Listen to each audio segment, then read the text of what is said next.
আমরা কি বলবো যে 71 আমাদের অংশ ছিল না? বিকজ কয়েকটা বাচ্চা পোলাপান যাদের বাংলাদেশের ইতিহাস সম্বন্ধে কোনো আইডিয়া নাই, বাংলাদেশের কালচার সম্বন্ধে কোনো আইডিয়া নাই, তারা বলবে 71 বাদ মতামত। আমরা যদি লিবারেল ডেমোক্রেসিতে বিশ্বাস করি, আমরা অনেকেই বলছি কনস্টিটিউশন ছিঁড়ে ফেলবো, পুড়িয়ে ফেলবো, নতুন কিছু করে ফেলবো, কিন্তু যদি যে কনস্টিটিউশনটা ভুল ভ্রান্তি আছে, কিন্তু যে কনস্টিটিউশনটা আমাদের আছে এটা লিবারেল ডেমোক্রেটিক একটা কনস্টিটিউশন। যদি আমরা লিবারেল ডেমোক্রেসিতে বিশ্বাস করি, তাহলে আমার অধিকার ততক্ষণ পর্যন্ত আমি খাটাতে পারি যতক্ষণ পর্যন্ত আমার অধিকার আপনার অধিকার উপরে কোনো ধরনের হস্তক্ষেপ করছে না।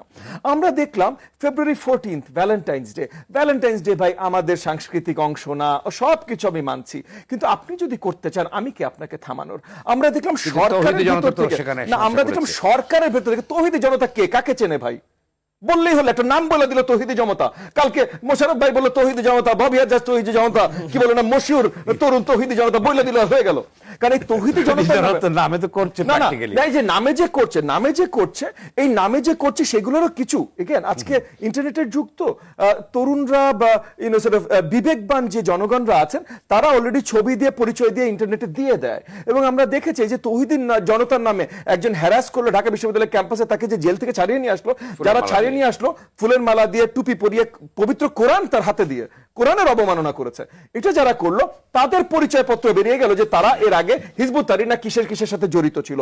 সেটা নিয়ে কি আলোচনা হলো, বাট যেটা আমি মেইন আসতে চাচ্ছিলাম যে ফেব্রুয়ারি 14 আপনি ভালো পছন্দ করেন, আমি পছন্দ করি না ভাই, ঠিক আছে, সেটা আমার পার্সোনাল বিষয়, কিন্তু আপনি আপনার সরকারের অংশ হয়ে উপদেষ্টা হয়ে যখন যদি বলেন যে এটা করতে পারবেন না, এটা করা নিষেধ বা এটা করা মানা, বা জুলাইয়ের প্রতি আপনি অসম্মান দেখাচ্ছেন যদি আপনি এইটা করেন, তাহলে আপনি এই তৌহিদি জনতা বা যেটাই নাম বলেন না কেন, একটা নকল নাম দিয়ে আপনি একটা একটা এক্সট্রিমিস্ট, একটা টেররিস্ট টাইপের একটা আইডিওলজি আপনি বাস্তবায়ন করতে চেষ্টা করছেন, সেটাকে তো আপনি বাতাস দিয়ে দিচ্ছেন। ফুলের দোকান ভেঙেছে, ফুলের দোকান ভাঙছে 21শে ফেব্রুয়ারি, এই প্রথম বাংলাদেশের ইতিহাসে 21শে ফেব্রুয়ারিতে কোন নিউজ পেপারে অ্যাড যায়নি 31 ফেব্রুয়ারির, এই প্রথম বাংলাদেশের ইতিহাসে কোনো বড় বড় কর্পোরেশন টিভিতে অ্যাড দেয়নি 21শে ফেব্রুয়ারির। আমরা কি ভুলে গেছি ভাষা আন্দোলন? আমরা কি ভুলে যাব 26শে মার্চ?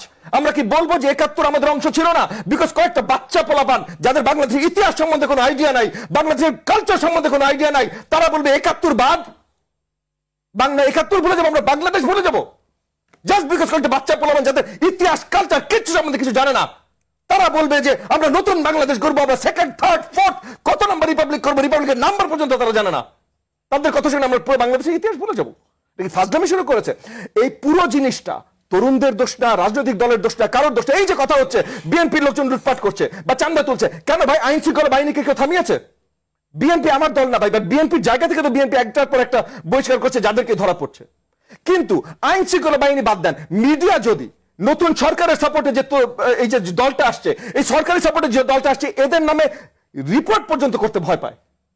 আপনি বলেন আপনি মিডিয়া চালান, আমি আপনাকে এখানে স্পটে ফেলতে চাই না, বাট আপনি বলেন আপনার চ্যানেল কয়বার রিপোর্ট করেছে? এই যে আপনার শোতে বসে বা যে কোনো শোতে বসে বড় দেখা বলছে এখানে বিএনপির লোকজন করছে ভাই, আমি না করছি না, কিন্তু তারা বহিষ্কারও করছে, সেখানে তাদেরকে আমি সাধুবাদ জানাই। যদি তারা বহিষ্কার না করতাম আমি তাদেরকেও শক্তভাবে নিন্দা করতাম, কিন্তু অন্য পার্টি যে করছে তাদেরকে ধরেন, তাদের কথাও বলেন।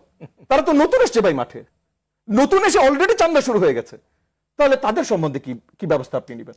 তারা এই যে বিশাল করে একটা আয়োজন করছে, এই আয়োজনে ফান্ডিং করতে আসছে, তারা এইটা পর্যন্ত বলেছে যে তাদের ফান্ডিং করতে আসছে, তারা বলতে পারছে না কারণ এখানে সিক্রেসি আছে। কেন ভাই? এতদিন তো আমরা এগুলো নিয়েই কথা বলছিলাম, যে সিক্রেসি কেন আছে? আমি বিএনপির কাছে জানতে চাই তাদের ফান্ডিং করতে আসে, আমি জামাতের কাছে জানতে চাই তাদের ফান্ডিং করতে আসে, কারণ প্রত্যেকটা টাকা ফান্ডিং তুলতে রাশেদ জানে, আমি জানি আমাদের কি অবস্থা, মানে মাথার ঘাম কোথায় পায়ে ছুটে।